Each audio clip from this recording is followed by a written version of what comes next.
శాస్త్రరీత్యా ద్వాదశ రాశుల్లో 12వ రాశి అయినటువంటి మీన రాశి మిత్రులారా, మీరు పూర్వాభాద్ర నక్షత్రం 4వ పాదం, ఉత్తరాభాద్ర నక్షత్రం 1, 2, 3, 4 పాదములు, రేవతి నక్షత్రం 1, 2, 3, 4 పాదాలకు సంబంధించిన మీరు మీన రాశి వారిగా పరిగణించబడుతున్నారు. ఈ నెల మీకు ఎలా ఉంది? శుభాశుభాలంటే ఆరోగ్యం పట్ల శ్రద్ధ వహించండి. శస్త్రచికిత్స జరిగే అవకాశాలు ఉన్నాయి. వాహనం నడిపేటప్పుడు జాగ్రత్త. శని ఉచ్చ స్థితిలో ఉన్నాడు, 7.5 శనిలో. ఈ నెల హెచ్చు తగ్గులు చాలా డిఫరెంట్ గా ఉంటుంది. మీనరాశి వారికి ఈ నెల కాస్త గడ్డు కాలం అని చెప్పచ్చు. ఇది భయపెట్టడానికో లేదా ఇంకోటి కాదు, మిమ్మల్ని ధైర్యపరచడానికి చెప్తున్నాం. బృహస్పతి 3వ ఇంట్లో ఉన్నాడు. శుభవార్త ఏమంటే బృహస్పతి నెల 7వ ఇంటిని కూడా అతనే చూస్తున్నాడు. వృత్తిపరంగా ఆరోగ్యపరంగా కొంచెం మిశ్రమంగా ఉందని చెప్పొచ్చు.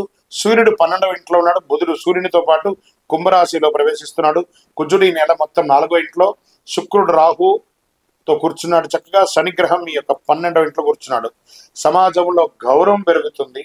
ప్రభుత్వం ఆశించే లాభాలు వస్తాయి. పితృ సంబంధాల వల్ల లాభాలు వస్తాయి. ధన ప్రవాహం ఉంటుంది. కుటుంబంలో సంతోష వాతావరణం పెరుగుతుంది. భార్యాభర్తల మధ్య అన్యోన్యత పెరుగుతుంది. బంధుమిత్రుల సందర్శనం సంతోషంగా ఉంటుంది. మీ ఆరోగ్యం సమీకృతం అవుతుంది. కొందరికి ఇల్లు భూమి కొనుగోలు చేసే అవకాశం మాస ద్వితీయంలో ఉంటుంది. నూతన ప్రయత్నాలు విజయం చెప్పచ్చు. శత్రువుల యొక్క వేధింపు తగ్గుతుంది. భార్య లేదా కుమార్తె వంటి మహిళల ద్వారా మీ ప్రయత్నాలు అద్భుతంగా సహకరిస్తారు. ఈ నెల ఖరీదైనటువంటి నగలు వస్తువులు కాస్త మిస్ప్రాపర్ అయ్యే అవకాశాలు ఉన్నాయి. దొంగతనాలు కూడా అవకాశాలు ఉన్నాయి. లేదా ఎక్కడైనా దారిపోయే అవకాశాలు ఉన్నాయి. జాగ్రత్త. శారీరక ఆరోగ్యం మెరుగవుతుంది. శస్త్రచికిత్స అయ్యే అవకాశం 100కు 1000% ఉంది. జాగ్రత్త పడండి. వాహనం నడిపేటప్పుడు మళ్ళీ చెప్తున్నాను, దూర ప్రయాణాలు అవాయిడ్ చేయండి. తల్లిదండ్రులతో ఏర్పడిన విభేదాలు పరిష్కరించుకోండి. ఉద్యోగులకి సహ ఉద్యోగుల నుంచి ప్రెషర్ ఉంటుంది. పదోన్నతులు వాయిదా పడే అవకాశాలు కనబడుతున్నాయి. వ్యాపారాల్లో పురోగతికి చాలా కష్టపడాలి. అమ్మకాలు లాభాలను ఆశించినంత గొప్పగా ఉండకపోవచ్చు. జాగ్రత్త. ప్రభుత్వం నుంచి మీరు ఎక్స్పెక్ట్ చేసినటువంటి సర్టిఫికేషన్స్ కానీ పర్మిషన్స్ కానీ కాస్త జాప్యమయ్యే అవకాశాలు ఉన్నాయి. కుటుంబాన్ని నిర్వర్తించే మహిళలు లేదా ఉద్యోగం చేస్తున్నటువంటి మహిళలకి ఇది ఒక ప్రెషర్ మంత్గా చెప్పచ్చు. బంధువుల మధ్య గౌరవం పెరుగుతుంది. రాజకీయ నాయకులకి ఇది గడ్డు కాలమని చెప్పచ్చు. తస్మాత్ జాగ్రత్త. షేర్ మార్కెట్ నష్టాల్లో వెళ్ళే అవకాశాలు కనబడుతున్నాయి. జాగ్రత్త. దూరంగా ఉండండి. వాచ్ చేయండి. వ్యవసాయదారులకి బాగుంటుంది. మీడియా రంగం వారికి కాస్త చిన్న ఆటంకాలు వచ్చే అవకాశాలు కనబడుతున్నాయి.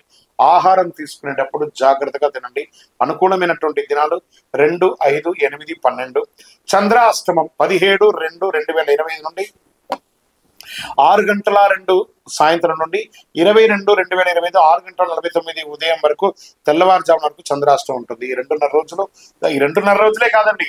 మీనరాశి వారు ఫిబ్రవరి నెల మొత్తం జాగ్రత్తగా ఉండండి. దైవ ప్రార్థనతో ఉండండి.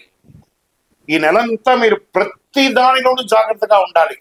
సోషల్ మీడియాని కాస్త దూరంగా ఉండండి. మీరు ఇచ్చే ఏదైనా కామెంట్స్ వల్ల మీకు వ్యక్తిగత జీవితంలో నష్టం వచ్చే అవకాశాలు ఉన్నాయి. సుబ్రహ్మణ్య స్వామి వారిని ప్రార్థించండి. భైరవ ఆరాధన చేయండి. నవగ్రహానికి ప్రదక్షిణం చేయండి. అష్టమి రోజున మంగళవారం నాడు భైరవుని పూజించండి. చాలా బాగుంటుంది. సుబ్రహ్మణ్య స్వామి వారిని ప్రార్థన చేస్తూ ఉండండి. చాలా అనుకూలం జరుగుతుంది. సుబ్రహ్మణ్య స్వామి వారికి పాలాభిషేకం చేయండి. మంగళవారంలో నవగ్రహాల్లో శని భగవాన్ని ప్రార్థన చేస్తూ అన్ని రకాలుగా మీరు అనుమతి పొందండి. బెల్లం ముక్కను శని భగవానికి నైవేద్యంగా పెట్టండి. అతి శక్తివంతమైనటువంటి కరుంగాలి మాలను ధరించండి. ఆరోగ్యంగా ఉంటారు, ఐశ్వర్యంగా ఉంటారు, సంతోషంగా ఉంటారు. సమాజంలో గొప్ప స్థితిని పొందుతారు. ఇంకను మీ యొక్క వ్యక్తిగత జాతకం తెలుసుకోవడానికి కింద కనబడుతున్నటువంటి మా నంబర్కి మీ యొక్క పేరు, date of birth, time of birth, place of birth WhatsApp చేయండి. కాల్ చేయకండి. మా అడ్మిన్స్ మీకు రిప్లై ఇస్తారు. అందరూ కూడా విజయవస్తు.